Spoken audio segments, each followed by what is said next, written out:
Honkai Star Rail, a large mobile game made by HoYoverse, launched on October 2023 as a promising sequel to Hoyo's previous game Honkai Impact Third. Now, a little about myself is that I adore Honkai Star Rail. It was during the Yunli and Huohua banners I came into the game, and I was a little bit skeptical at first because it is a gotcha turn-based, so that means, power creep is up the wazoo. But decided to give it a chance because I'm used to this. I'm a veteran, right? And I remember playing through the story. It was alright so far. The space station was cool, Kafka was cool, stuff like that. And then we got to Belobog. And I love Belobog. From meeting with Sampo and his eventual betrayal, Serval's attention with her brother, Hook's mole squad, and my favorite duo, Branya and Sela, I enjoyed every single bit of it. And when I was in the Cocolia fight, and that beat dropped for the first time, oh my god, that's when I knew I fell in love.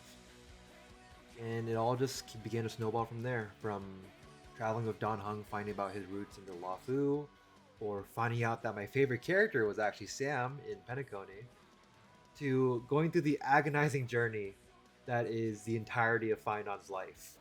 And I've been a consistent player ever since. And when I heard that Cyrene was dropping finally, and I saw her character kit plus her animations, I was super excited because, oh my god, she's helping out all my favorite characters, which are the Chrysos heirs, and this is going to be super cool. Until I saw the equivalent of the Kendrick Lamar and Drake beef drop on the HSR fan base.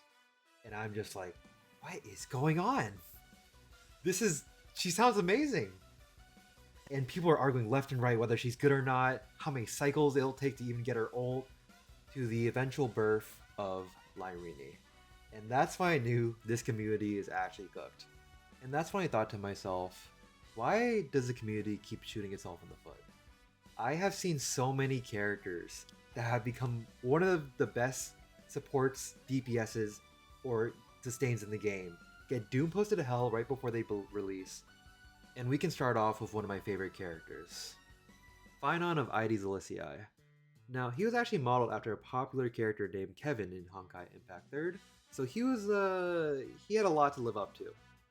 And to me, he fulfilled that. He was the main driving force in the story for a bit, alongside the Trailblazer, which was really cool to see. And when his character leak came out and we saw his Kozlana form, whew, his animations were some of the best I've ever seen in gacha game history, with him basically being Madara dropping down meteors on people, and with something completely unique in Honkai Star Rail having 3 buttons instead of 2, with an additional basic attack and counter ability. His gameplay seemed rather intuitive. You just have him as a hyper carry, give him a lot of buffs, and make him go big Kozlana mode.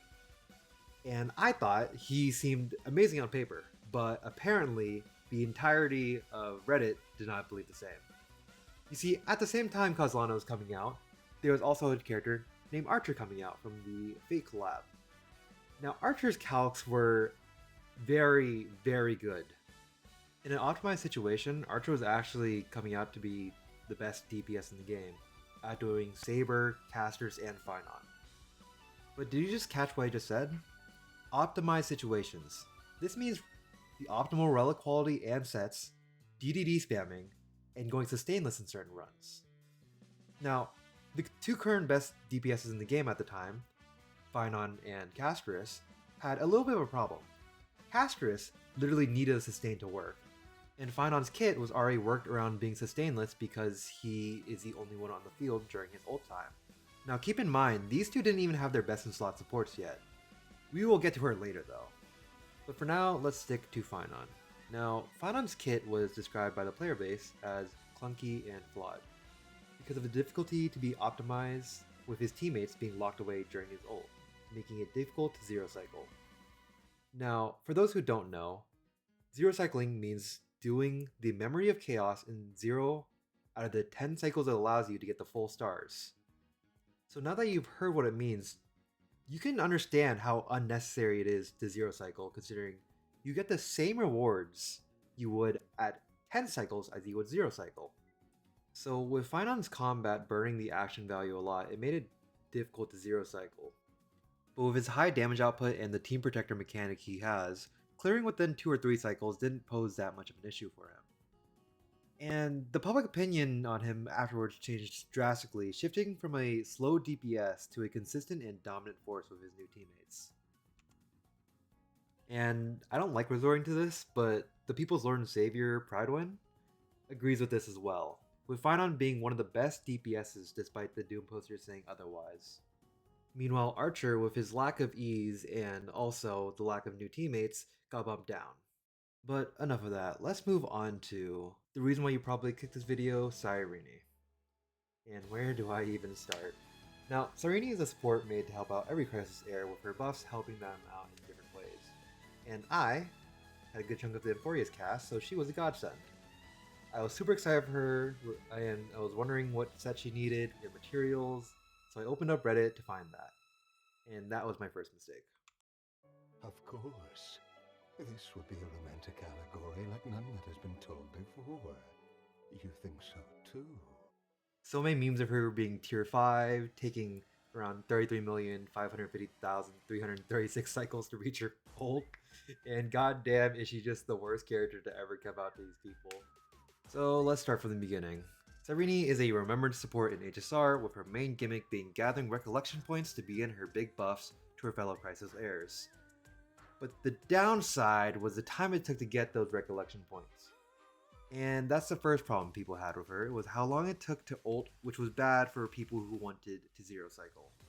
Her time to use her ultimate was basically near when the first wave was cleared for a lot of teams, with her effectively being useless half the time for really high invested teams which already cleared in the same amount of time with, per se, an E1 Tribby. This is how we've come down to things like Cyrene.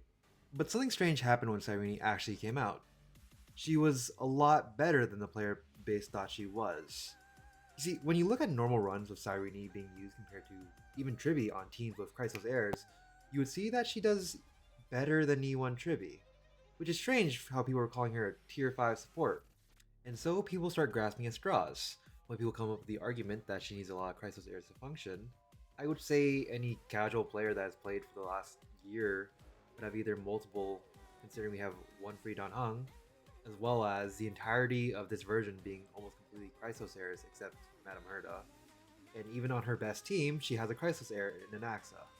And for people saying she would be useless for future characters, you would probably be right. But in my eyes, her role is to extend the lifetime for your favorite Chrysos heirs, rather than being this godlike general support that will just get power grabbed by the next general support anyways. Because that is just how HSR is right now. So, if a character is genuinely good, why do people doom post them? And I have a rousing theory as to why.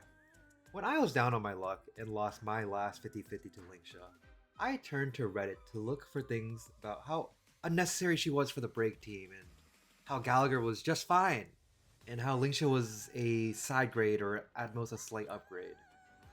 And for the most part, this was just a major coping mechanism I had been using, and that's when it clicked. The community doom posts when they feel the need to justify skipping a character, and wants other people to do so as well to not feel left out. I've seen this on multiple occasions where a character a person dislikes will have an agenda that a character is bad, and the most prominent one has been Anaxa recently. And we've all seen how that has worked out, considering he's one of the best main DPS in the game, while maintaining his role as an amazing sub DPS for Thirda as well. This also happens when a person doesn't have enough pulls to get a character, and proceed to cope through doom posting them. It's almost like they try to wire themselves in their own brains that they don't need them, and it's kind of like my situation with Linksha. So is doom posting really a problem? Yes and no. There are some scenarios where doom posting was healthy for people. For example, Jingyuan. Oh god, this one hurts. Jingyuan is one of my favorite characters because he's voiced by one of my favorite voice actors, alongside being a really, really cool character. But moving along from that, because of how clunky his Lightning Lord is and he doesn't really interact with any of your characters, he was never that good. And I know some people who skipped him despite liking his character because they heard how mediocre his kit was. And The same could be said about other characters like Jiaocho, who's hyper specific to being best in slot for only Acheron's team and mediocre for everything else. But on the other end, though characters like Huahua were heavily doom posted as an unnecessary side grade, ended up being a meta support for nearly her entire lifetime, and is only now teetering off with the massive amount of damage bosses are doing nowadays, but her utility is still amazing for teams like Saber. So overall, I would say doom posting is a problem because, let's be real, 90% of the time it is unjustified. But it won't ever stop, as it's practically ingrained in gacha game culture. I just pray that no other character will get the same treatment Cyrene did before her release, because this was pretty bad. But I will stop here, as that is all for today's video. I will be streaming on Twitch soon, hopefully. So check that out if you got time. Alright, bye.